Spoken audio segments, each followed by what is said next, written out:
Am I the jerk for refusing to continue providing free childcare for my stepdaughter?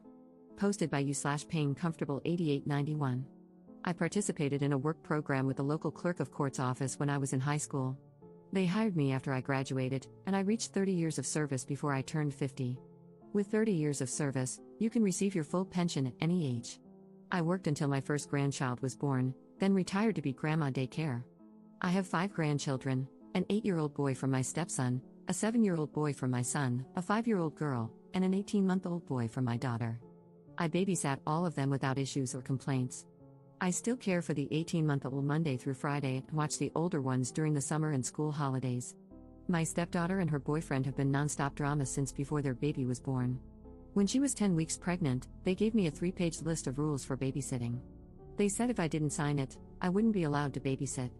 I told them I understood their need to do what was best for their baby and assured them there would be no hard feelings if they made other childcare arrangements. Some rules were almost understandable, but most were downright ridiculous, and none of them were going to work for me. I don't remember all the rules, but here are some examples. I couldn't take the baby anywhere without their permission. I couldn't watch more than one additional child while babysitting. I couldn't cook. I had to provide the full name, date of birth, and address of any potential visitors for their approval before the person could be around their child. They had to know any time I had a guest over, who it was, and how long they stayed. My 9-year-old cat would have to be kept out of any room the baby might be in, even when the baby wasn't there, and I couldn't get another pet without their agreement. When she was 7 months pregnant, they returned with revised rules in an attempt to compromise. Again, I told them their expectations didn't fit with my life and encouraged them to find other childcare. 2 days after my stepdaughter returned to work, she called and asked if I could watch Cullen the next day. I agreed but made it clear I would provide safe, appropriate care based on my judgment, and wouldn't tolerate complaints or accusations of violating their rules. I wanted it to be very clear that I wasn't agreeing to any of their conditions. My stepdaughter was fine when she dropped Cullen off and picked him up, but I felt like she interrogated me every time. It was tolerable, but her boyfriend was downright rude. By Sunday, I would dread the start of the week because of their behavior, especially his. At minimum, he would pick Cullen up, make a big deal about partially undressing him, and make at least one snide comment about my cat, having another grandchild over, cooking, or something else. Then he'd say something like, "I guess we don't have any choice but to put up with this for now," or, "I guess you're happy you won." This went on for 4 months. I spoke to my stepdaughter several times and told her that, clearly, they were unhappy with how I cared for Cullen. I suggested they find alternative childcare and said her boyfriend needed to tone down his behavior. Things would improve for a day or two, but then he'd start again. It all came to a head as Thanksgiving approached. He was very vocal about not wanting me to keep all my grandchildren over the break. I made it clear there would be a couple of days when I'd have all of them and told them to make other arrangements if they had a problem. They didn't make other arrangements, and when he picked Cullen up on the first day I had all my grandkids, he was very rude.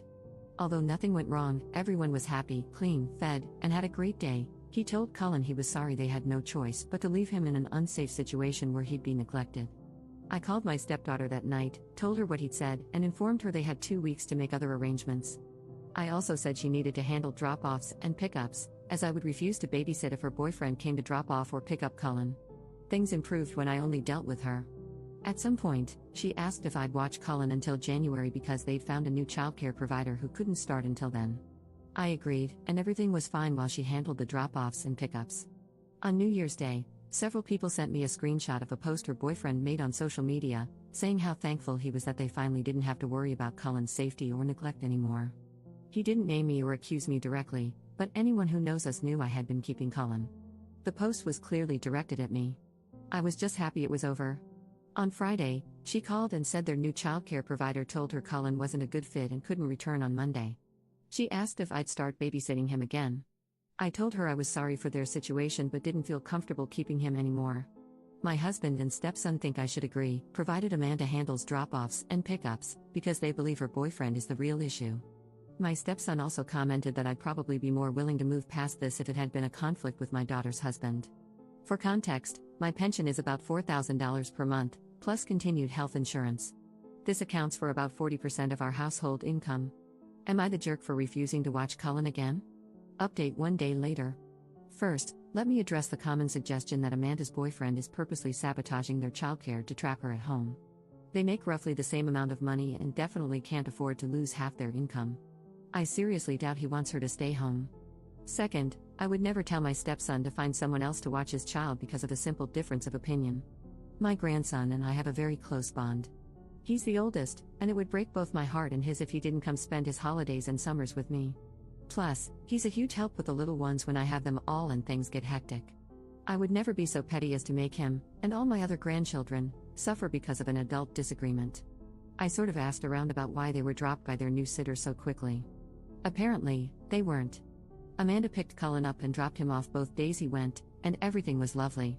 He did cry quite a bit, but they expected that to improve as he adjusted to not being held as much. My husband and stepson talked to Amanda, and she said they realized they can't afford daycare.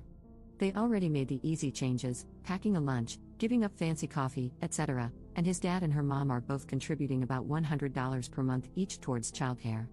They can barely afford it, but they didn't realize you have to send everything the baby needs.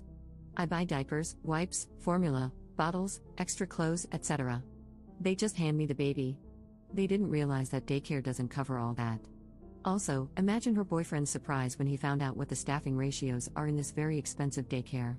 One adult cares for 5 infants.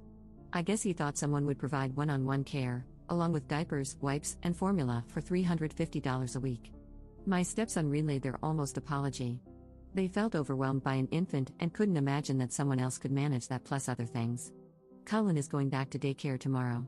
Cullen's dad is selling his dirt bike, and Amanda is selling some designer clothes, handbags, and shoes to cover the cost.